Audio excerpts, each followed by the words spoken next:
For years, my parents treated me like I didn't exist. They skipped my birthday, my graduation, my wedding, all because they swallowed every vicious, backstabbing lie my sister told. Last week, after news of my $5 million win broke, my mother called. "I'm only trying to help you, honey," she purred. "You've never been good with money. Let your sister and me handle it before you ruin everything again." I laughed until it hurt like hell. I'm Maren Holloway, 35. I left Dallas 11 years ago, but this city still brands me the granddaughter who stole from a dying woman. They got the verb right. They got the victim dead wrong.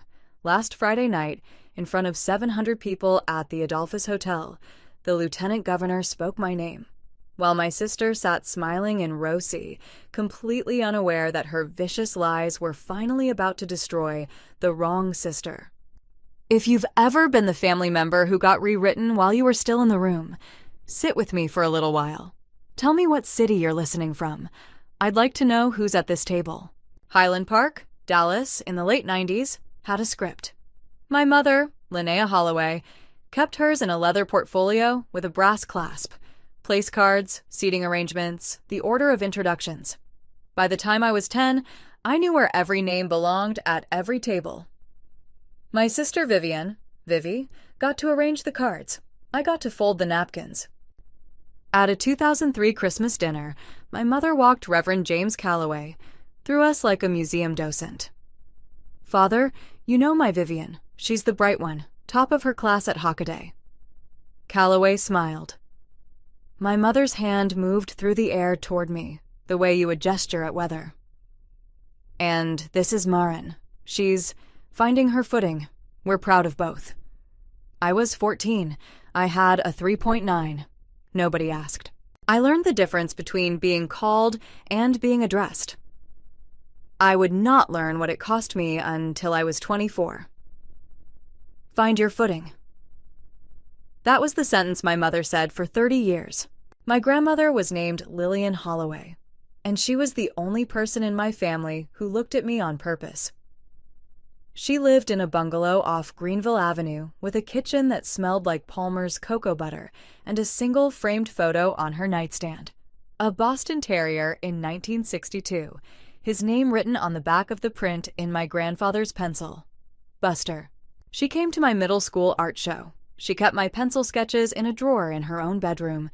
She refused, after my grandfather died, to move in with my parents.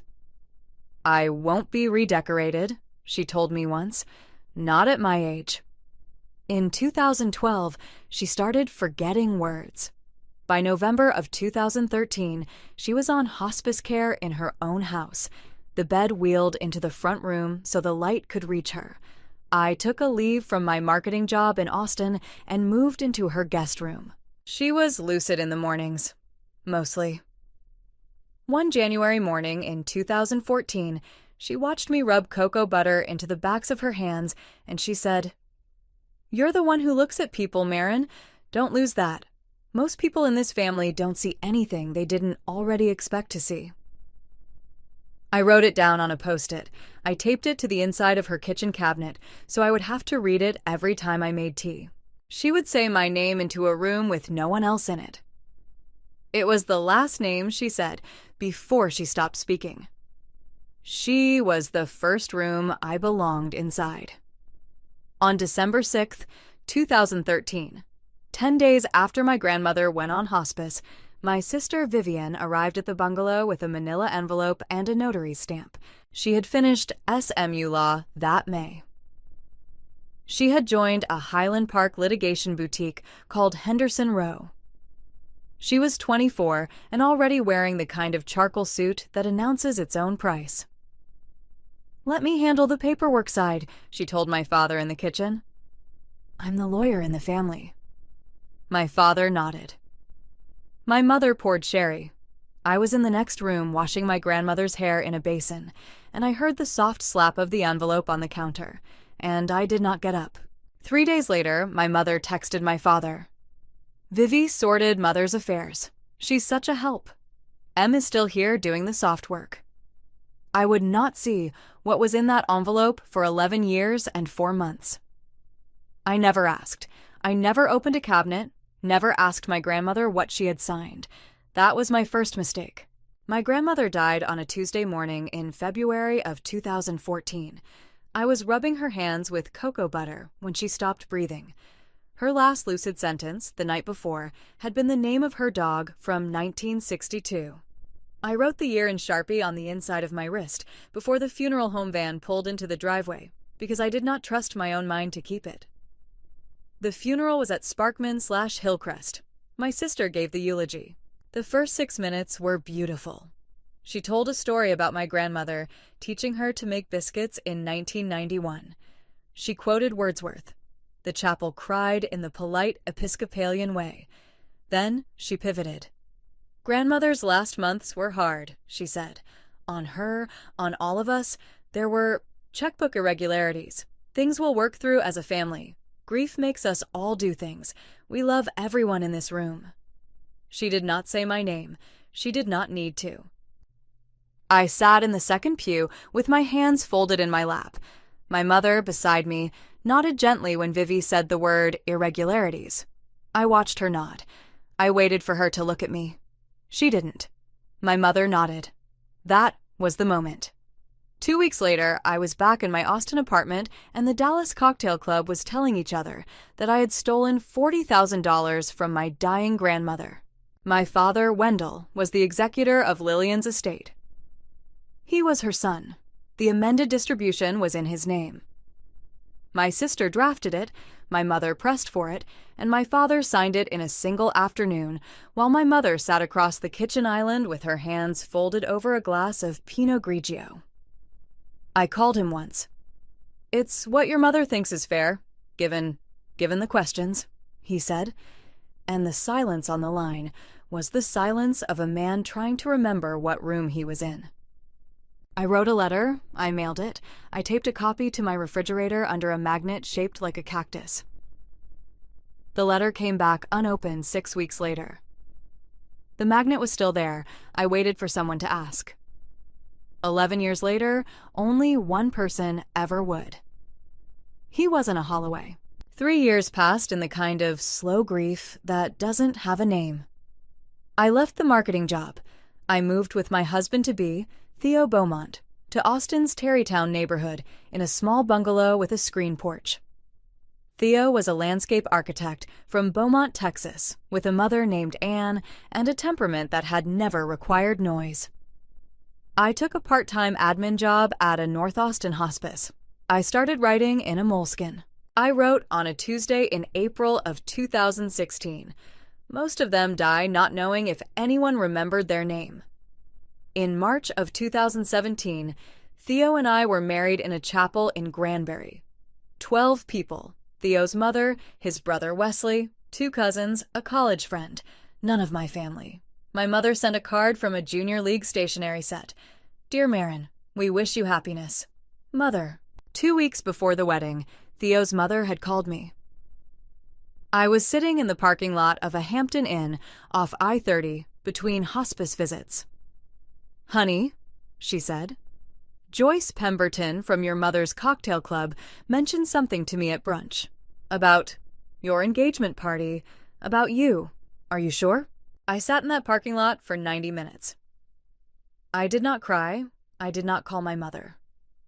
I called Theo. I said, "Your mother thinks I have a drinking problem." He said, "I'll talk to her." He did.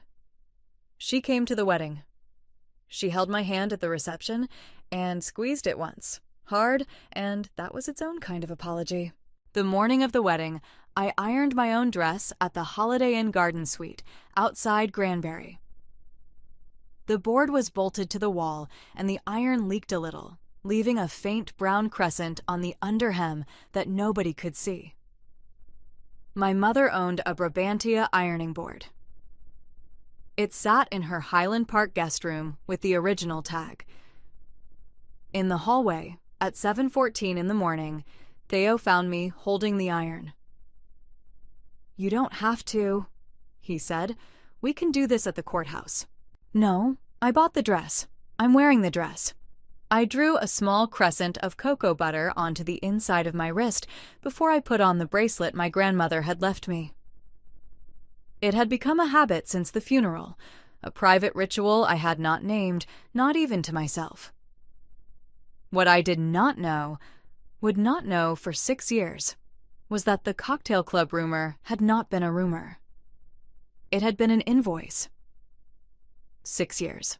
Halcyon House Company was registered with the Texas Secretary of State as an LLC in October of 2018, single-member $400 filing fee, and a single line in the purpose statement to provide presence-based end-of-life care for adults aging in place. 2 clients by Christmas, 8 employees by 2020. We were in Austin, then Austin and Houston, then Austin and Houston and Dallas-Fort Worth. I did not tell my mother any of it. I did not send a Christmas card the year I incorporated. I sent one the next year because Theo said I should. She did not reply. I sent one the next year. She did not reply. The pattern eventually became its own decision.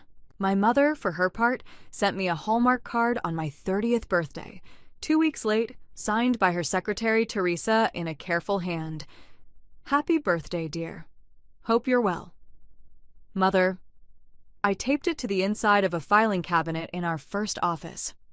I labeled the cabinet, in Sharpie, reason 1 of 47. I did not write the other 46. I did not need to. I was building something. They thought I was hiding. In January of 2023, my brother-in-law Wesley Beaumont turned 40, and Theo and I joined his bachelor weekend in Aspen on the second night. We were not supposed to be there until Saturday. The Limelight Lodge was full of Beaumont cousins, and one man I had not expected. Marlon Holloway Webb was my father's nephew. He lived in Boulder, sold commercial flooring, drank too much at every Highland Park Christmas. He had been at every party my sister had ever thrown. He had not come to my wedding. He had not come to my mother's 60th. At 1 a.m, outside the Limelight Lodge bathroom, I found him bent over a snowdrift behind the propane tank, his hand on the lid of a recycling bin, breathing hard. The snow was very fresh. The sky was the dark blue that Aspen has at 1 a.m. in January. I brought him a paper cup of water from the lobby. He took it. He drank half. He poured the rest into the snow. Then he reached out and took my wrist. Marin, listen. The cup was already in the snow. His hand was very cold. Vivi paid me $2,000 in 2017. Cash. To seed it. I told it at 3 Highland Park dinner parties in March. The Sandersons, the Frosts, the Caldwells. 2 of those wives were in your mother's cocktail club. It got to Theo's mother through Joyce Pemberton in 5 days. I didn't make the phone call. I started the river. I bought a snowboard with the money. I've been throwing up about it for 6 years. The snow kept falling. Somewhere inside the lodge, a piano was playing Moon River. Why now? I said. Because she did it again, to someone else, and I can't watch it twice. I do not remember walking away from him. I remember sitting on the wooden bench at the lodge entrance, looking at my own boots in the porch light. The cocoa butter on my wrist had soaked into the cuff of my coat. I counted the slats of the bench. There were 14. I sat for 1 minute per slat. I do not know why I needed to do that. Theo found me. He brought a wool blanket from the rental. What happened? He said.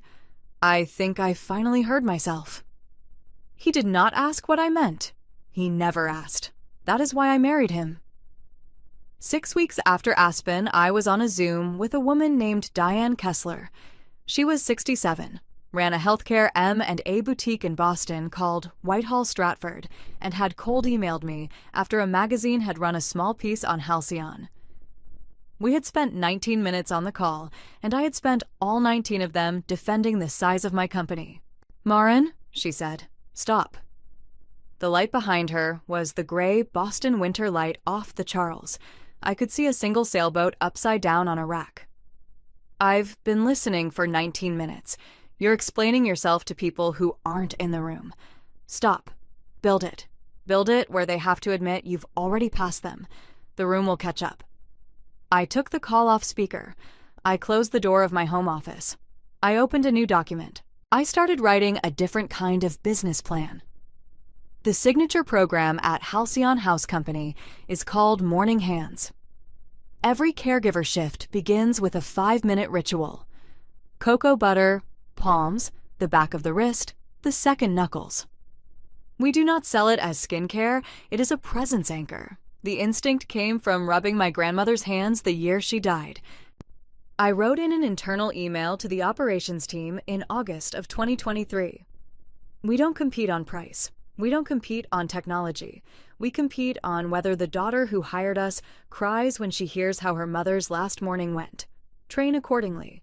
By the summer of 2024, we had a converted bungalow office on South Lamar in Austin, 23 caregivers in the field, 140 clients, and a CFO named Tom Gerlach, whom I had hired out of Texas Health Resources. Tom is 61, a Methodist, and he treats numbers the way good translators treat languages. One afternoon in our second-floor conference room, I stood at the whiteboard with a marker in my hand and a list of foundations I was considering for a community grant line. 2% of revenue, I said. Quiet rooting, no press, no politics, consistent. Tom uncapped his pen. Do you have a first one in mind? McAllister Aging Foundation. They fund dignity of aging research. No overlay, they're aligned. Tom wrote it on the list. I did not tell Tom why I had chosen that one. I would not tell him for another year.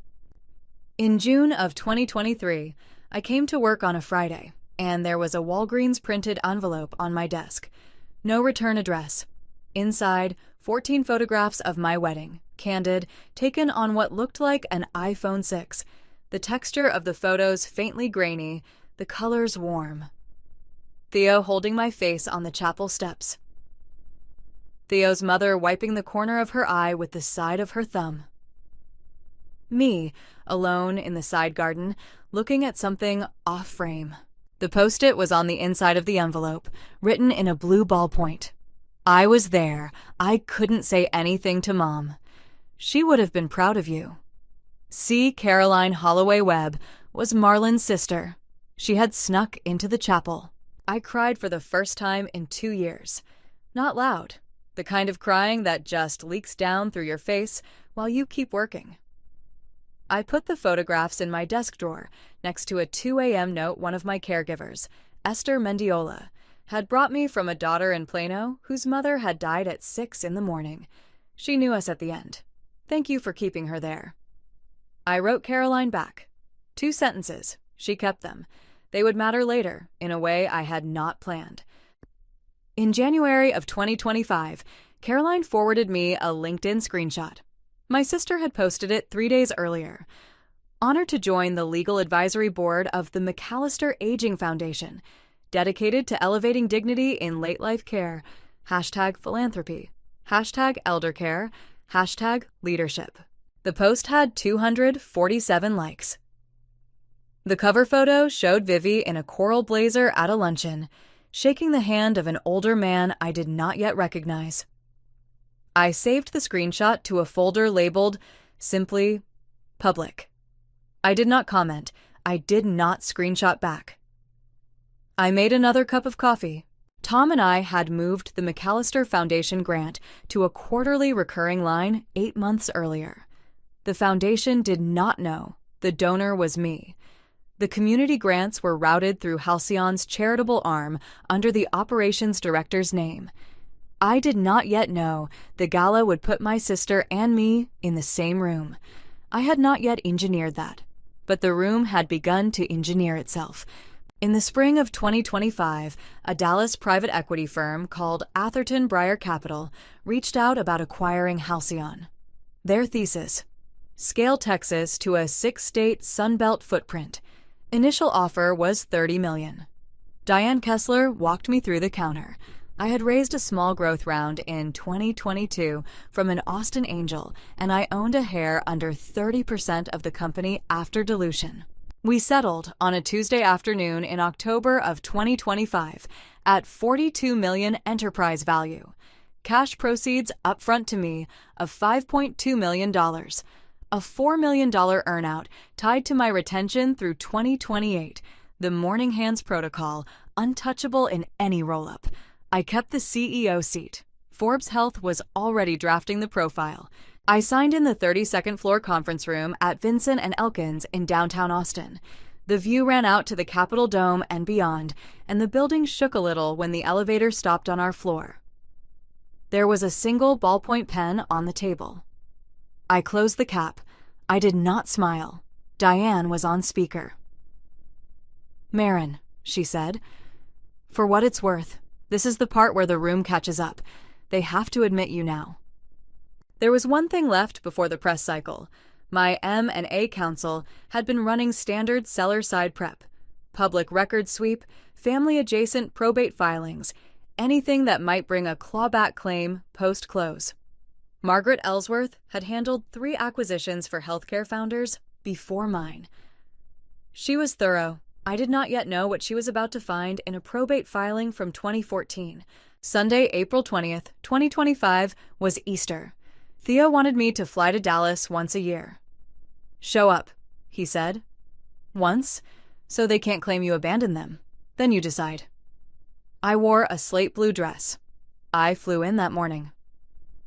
22 relatives at my mother's table. My mother walked the new associate priest through the family.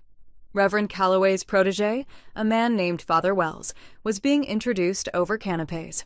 "Father, this is my husband Wendell. This is my Vivian. She's at Henderson Row now, partner track." A pause brightly. "And this is Vivi's sister, the one who does the assisted living thing. You know, diapers mostly." Vivi laughed softly. My father looked at his plate.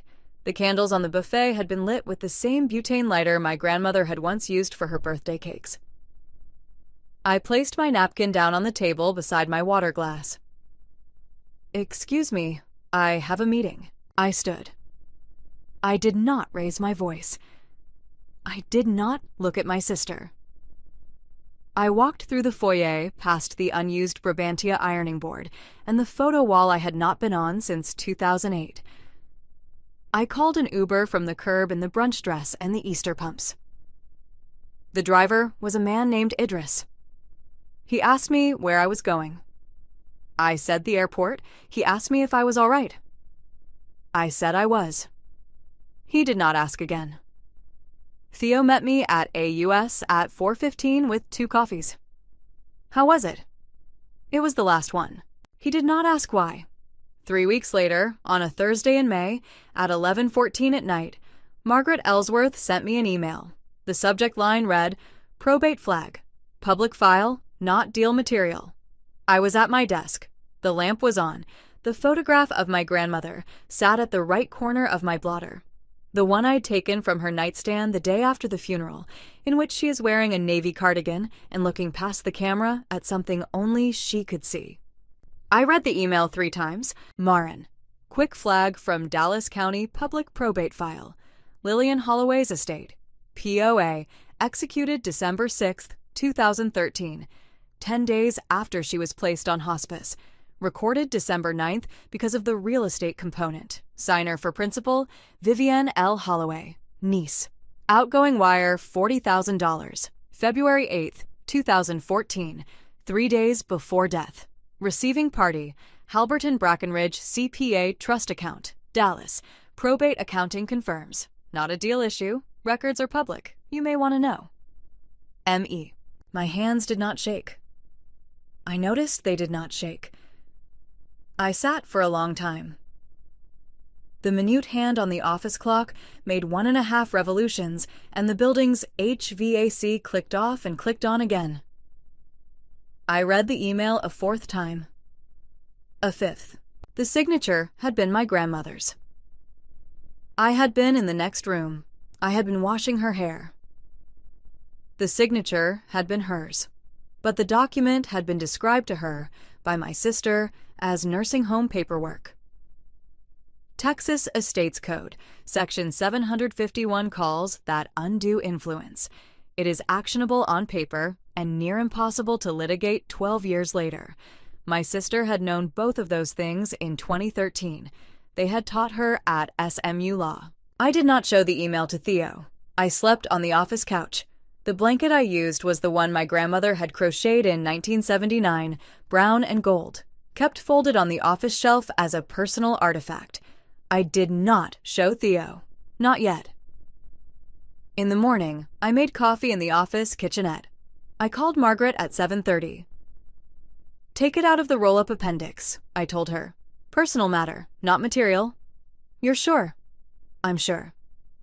I drove to the Frostbank branch downtown that afternoon and rented safe deposit box number 1147. I placed the printed POA filing, the wire confirmation, Margaret's memo, and 3 pages of public record notes inside a manila envelope. I locked the box. The key went on a thin chain around my neck under my shirt. Theo found out at the breakfast table the next morning.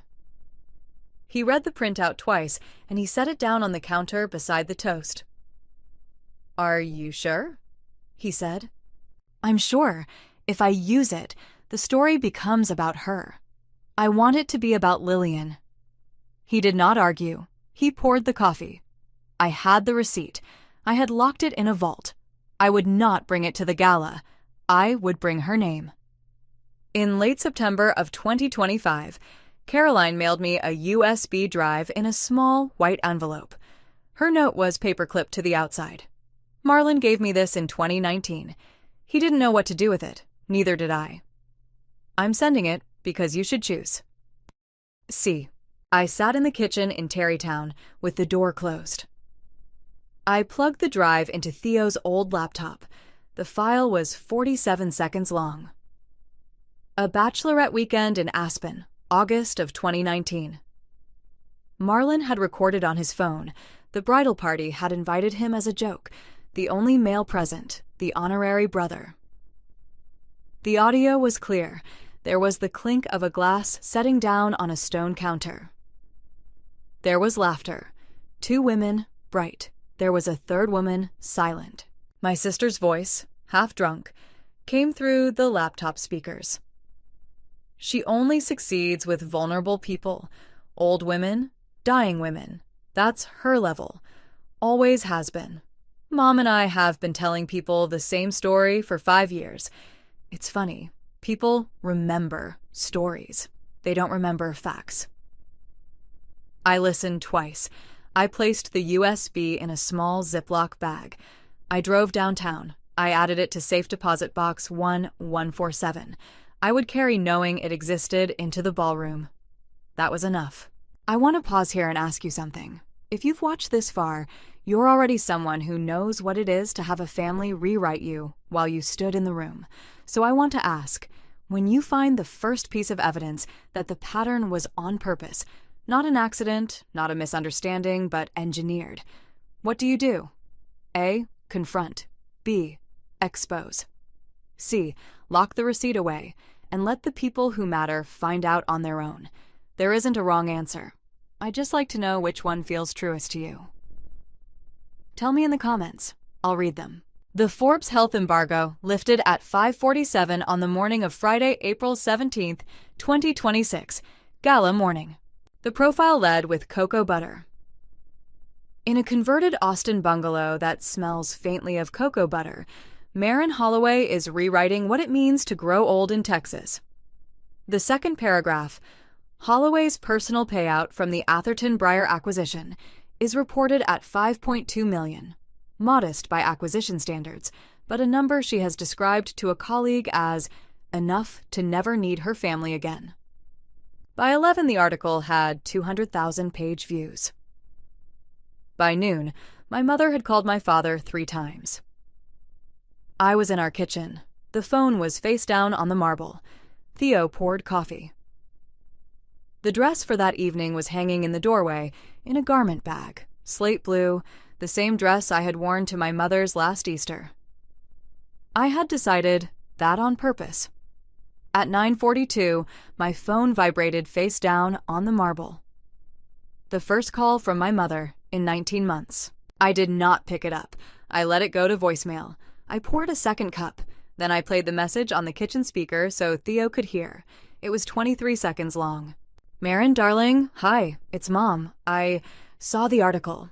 I just want to make sure you have someone helping you with these things. The amount is significant. I'm only trying to help you, honey. You've never been good with money.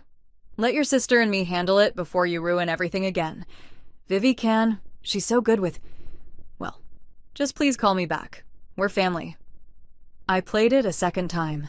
The marble was cool under my hand. Theo did not say anything. He set the carafe down. A short laugh came out of me, the kind of laugh that costs you the rest of your morning. I deleted the voicemail. I forwarded a copy to Margaret first. I picked up my dry cleaning bag and the slate blue dress in its garment sleeve, and I packed for Dallas. 11 years of voicemails I had wanted from her, and the first one I got was a sales pitch. The Adolphus is on Commerce Street downtown, a 1912 hotel with a marble lobby and a brass elevator that does not make a sound. At 5:45 on the evening of April 17th, Theo and I walked into the Sapphire Suite on the 4th floor. The Sapphire is the pre-event holding room for honorees. The walls are paneled in burled walnut, gold sconces, a view of Commerce Street through tall windows, coffee service on a silver cart. The Lieutenant Governor's Chief of Staff was a woman named Priscilla, in her 50s, gray suit, half-frame reading glasses. She shook my hand. The McAllister Aging Foundation chairman, William P. McAllister III, shook my hand. 2 other honorees nodded.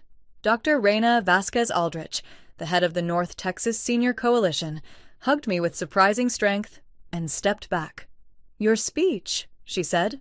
"How long?" 3 paragraphs. "Good. I'm doing 6. Don't follow me." Cocoa butter on my wrists. The chain with the safe deposit key under my collar, against my sternum. Theo found me near the coffee cart. His hand was at the small of my back. His voice was low. "Your sentences are already inside you. You don't have to find them." The doors to the Crystal Ballroom would open at 6:48. I did not yet know what I would say when I stood at the podium. I knew that I did not need to know. At 6:48, the doors opened. At 6:51, my sister walked in. She did not arrive as a +1. She arrived as a McAllister Aging Foundation Legal Advisory Board member, required on stage during the Foundation's co-honoree recognition, sometime in the second hour of the program. Black silk dress, modest cut, low heels. My mother walked behind her in a gray Carolina Herrera. My father behind my mother in a navy suit I recognized from my cousin's wedding in 2008. Vivi located her assigned seat at row C, seat 14. Linnea, 2 seats over. Wendell, across the round table. On Vivi's seat was the printed gala program, folded once. She picked it up. She opened it. Founder honorees were listed in the order of speaking. William P. McAllister III, McAllister Aging Foundation. Marin Holloway, Halcyon House Company. Dr. Reina Vasquez Aldrich, North Texas Senior Coalition. The Honorable Marisol Cantu Greenwood, Bexar County Aging Office. She read it twice. She looked up. I was 20 feet away, near the head table, talking to Priscilla about the order of microphones. I felt her look before I turned. I turned. 1 second of eye contact. I looked away. My mother leaned toward her, quietly. "Are you all right, darling? You look..." "I'm fine. Sit." My father said nothing. She could not leave. Her board seat was the asset she had been protecting since January. The Foundation's co-honoree recognition was in 12 minutes. Her firm's relationship with McAllister's elder law portfolio depended on her physical attendance. She had spent 4 months telling people at Henderson Row that the board seat was the most strategic move of her career. She had to stay. She had to clap. The keynote took 10 minutes. Dinner service began. Salmon, asparagus, a roll. I ate the asparagus. I listened to Dr. Vasquez Aldrich talk about the women in San Antonio nursing homes whose names nobody had said back to them in 15 years. I thought about my grandmother. I thought about cocoa butter. I did not look at Rosie. The lieutenant governor stood at 8:04. He read from a card. 62 employees, 340 active clients. 42 million enterprise value at acquisition, a line from the Texas Monthly Feature. Then he set the card down. In a state that prides itself on family, this woman has redefined what family means at the end of life. Please welcome Maren Holloway. I walked to the podium. The slate blue dress moved. The chain with the key against my sternum did not. I had 3 folded paragraphs in my left hand. I did not open them. The room was very quiet. The chandeliers were lit at half. 700 people sat or stood in the crystal ballroom and on the cocktail mezzanine above, and I could see, past the lights, the back of my sister's head at row C, seat 14. I leaned to the microphone. Lillian. The room did not exhale. My grandmother died at home in Dallas in February of 2014. I was rubbing her hands with cocoa butter when she stopped breathing. The last lucid sentence she spoke to me was the name of a Boston Terrier she had owned in 1962. His name was Buster. Pause. She had a habit of saying my name out loud in empty rooms. She said it on the morning she stopped speaking. I do not know why she did that. I have a guess. Pause. At Halcyon, we have a 5-minute ritual every shift. Cocoa butter, palms, the back of the wrist, the second knuckles. We do not sell it as skincare. We use it because when you are dying, the last sense to leave you is touch. And the women I have buried, and we have buried 217 women in 8 years, they all knew, at the end, that we knew their names. That is the only credential I have ever needed. Pause. This award belongs to a woman who said the name of her dog from 1962 to me one last time because I was lucky enough to be in her room. Pause. I was lucky enough to be in her room. I folded the paragraphs I had not opened. I stepped back. I did not say my mother's name. I did not say my sister's name. I did not name what had been done. The room stood. I counted to 4 in my head. I looked at Theo. I did not look at row C. I walked back to my seat. The standing ovation lasted 62 seconds. I learned that later from a clip the Dallas Morning News posted at 1 in the morning. 62 employees. 1962. 62 seconds. William McAllister approached me at the dais during the photo line. He took my hand in both of his. He was 81. He smelled faintly of a leather library. "Miss Holloway," he said, "that is the speech I will remember from this decade." He held my hand a beat longer than the photograph required. A Dallas Morning News reporter named Quinn Beltran approached me near the press lectern. He asked for a single quote. I said, "My grandmother was the founder. I'm just the bookkeeper." He wrote it down. He underlined it twice. I returned to my seat. The phone in my clutch began to vibrate against the satin. I did not check it. I had counted 47 texts in 11 minutes by the time I let myself look. None of them were from row C. I had not expected any to be. At 9:14, my sister excused herself to McAllister, citing an early client call. He nodded politely. He did not press. My mother followed 10 minutes later, mouthing the word tired at no one in particular. My father remained. He watched the Bexar County honoree's speech. He folded his napkin twice.